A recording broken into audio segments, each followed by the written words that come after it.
Welcome to Presha law tutorial. Hello learners, कैसे हैं आप? आई होप आप अच्छे होंगे और अपनी स्टडी कर रहे होंगे। जैसे कि हमारी लेक्चर सीरीज चल रही है drafting, pleading and conveyance subject पर, और लास्ट वीडियो में हमने सेल डीड के बारे में पढ़ा था और आज हम लीज डीड के बारे में पढ़ेंगे। लीज डीड एक लीगल डॉक्यूमेंट है जो उन टर्म्स एंड कंडीशन को आउटलाइन करता है जिसके अंडर एक पार्टी, जो लीज देने वाला मतलब लेजर या फिर लैंडलॉर्ड होता है, वो दूसरे पार्टी जो लीज लेने वाला, जो से लीजी बोलते हैं, या फिर टेनेंट जो होता है, उसको रेंट के एक्सचेंज में एक स्पेसिफाइड पीरियड के लिए प्रॉपर्टी का यूज़ करने और उस पर पोजेशन करने का राइट देता है। यह डॉक्यूमेंट लैंडलॉर्ड और टेनेंट के बीच लीगल रिलेशनशिप इस्टेब्लिश करने के लिए असेंशियल मतलब ज़रूरी है और दोनों पार्टीज़ में राइट एंड रिस्पॉन्सिबिलिटी को क्लियरिटी प्रोवाइड करता है। देन नेक्स्ट आता है इसमें की फीचर्स ऑफ लीज डीड।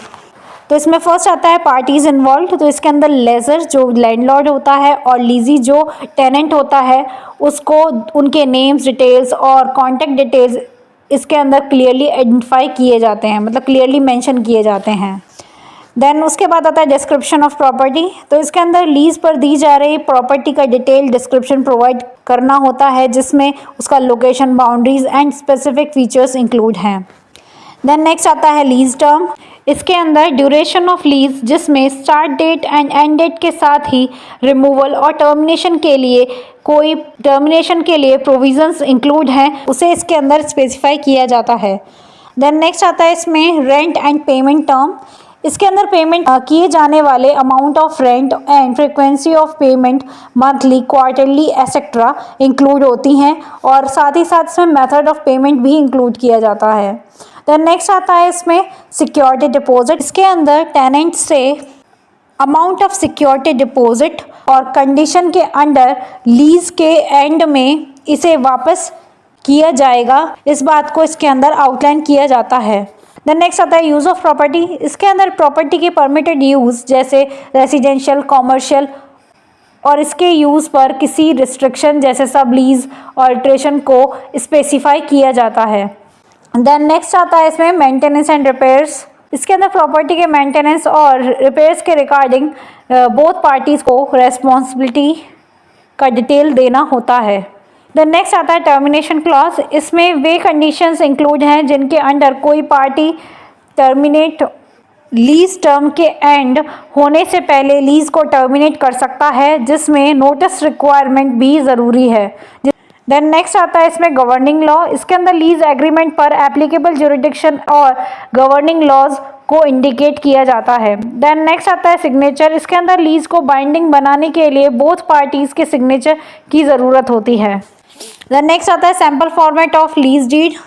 तो ये लीज डीड का सैम्पल फॉर्मेट है। तो इसमें पहला आता है लीज डीड के अंदर जिस दिन वो बना था तो उसका डे, मंथ और ईयर मेंशन किया जाएगा, और बिटवीन जिनके बीच में है। जो पहला आएगा इसमें लेजर मतलब लैंडलॉर्ड जो है उसकी डिटेल आएंगी, जैसे उसका full name, address, city, state, zip code, contact number, और उसको लेजर के नाम से जाना जाता है। देन उसके बाद लीजी जो टेनेंट होगा उसके full name, address, city, state, zip code, contact number, जिसे लीजी कहा जाता है। देन उसके बाद जो लेजर है वो लॉफुल ओनर है प्रॉपर्टी का, ये डिस्क्राइब किया जाएगा नीचे, और जो लीजी है वो सेम जो भी टर्म्स होंगी लेजर की, उस टर्म्स और कंडीशन को वो मानेगा। देन फर्स्ट आएगा इसमें डिस्क्रिप्शन ऑफ प्रॉपर्टी। तो इसके अंदर प्रॉपर्टी जो है, जो लीज डीड है, वो जहाँ लोकेट है, मतलब उस प्रॉपर्टी का address, city, state, zip code, ये मेंशन किया जाएगा, और उसको पर्टिकुलरली डिस्क्राइब किया जाएगा। जो भी उससे रिलेटेड डिटेल डिस्क्रिप्शन है प्रॉपर्टी की, जैसे बाउंड्री साइज, ये सब इंक्लूड की जाएंगी। देन उसके बाद लीज टर्म, जो भी टर्म ऑफ लीज है, उसकी स्टार्टिंग डेट और वो कब तक रहेगी, उसकी कंटिन्यू, उसके एंड डेट तक उसको मेंशन किया जाएगा, और जब तक कि उसका जो टर्मिनेशन नहीं होता है। देन उसके बाद आता है रेंट एंड पेमेंट टर्म्स। तो इसके अंदर जो लैंडलॉर्ड है वो एग्री करता है टेनेंट के लिए जो मंथली रेंट है वो इसके अंदर आएगा इन नंबर्स, और उसके बाद आएगा इन वर्ड्स में। तो जो भी वो एडवांस पेबल कर रहा है या फिर जो भी उससे पहले जो भी पे कर रहा है ईच मंथ के लिए, तो वो उसको मेंशन की जाएगी ड्यू डेट। देन उसके बाद आएगा सिक्योरिटी डिपॉजिट। इसके अंदर लीजर जो है वो सिक्योरिटी डिपॉजिट जो कर रहा है तो डिपॉजिट अमाउंट इसके अंदर मेंशन की जाएगी और जो भी रिफंडेबल होगा, अगर लीज की टर्म अगर एंड होती है तो उसके अंदर जो भी रिफंडेबल होगा उसको इसमें मेंशन किया जाएगा और जो भी डैमेज या फिर कोई अनपेड रेंट है उसको डिडक्शन करके। देन उसके बाद आएगा यूज़ ऑफ प्रॉपर्टी। इसमें क्या होगा, जो प्रॉपर्टी है जो यूज़ की जा रही है स्पेसिफिक पर्पस, रेसिडेंशियल या कॉमर्शियल पर्पस के लिए, उसको स्पेसिफाई किया जाएगा। और लीजी जो है वो सब लीज या असाइन उस प्रॉपर्टी को जो असाइन करेगा वो विदाउट प्रायर रिटन कंसेंट के, लेजर के कंसेंट के बिना नहीं कर सकता है। तो इस तरीके से डिस्क्रिप्शन इसके अंदर दिया जाएगा। देन नेक्स्ट आता है इसमें मेंटेनेंस एंड रिपेयर। तो इसके अंदर जो लेजर है मतलब जो लैंडलॉर्ड है वो रिस्पॉन्सिबल होता है कि वो मेंटेन करेगा स्ट्रक्चरल जो इंटीग्रिटी ऑफ प्रॉपर्टी को।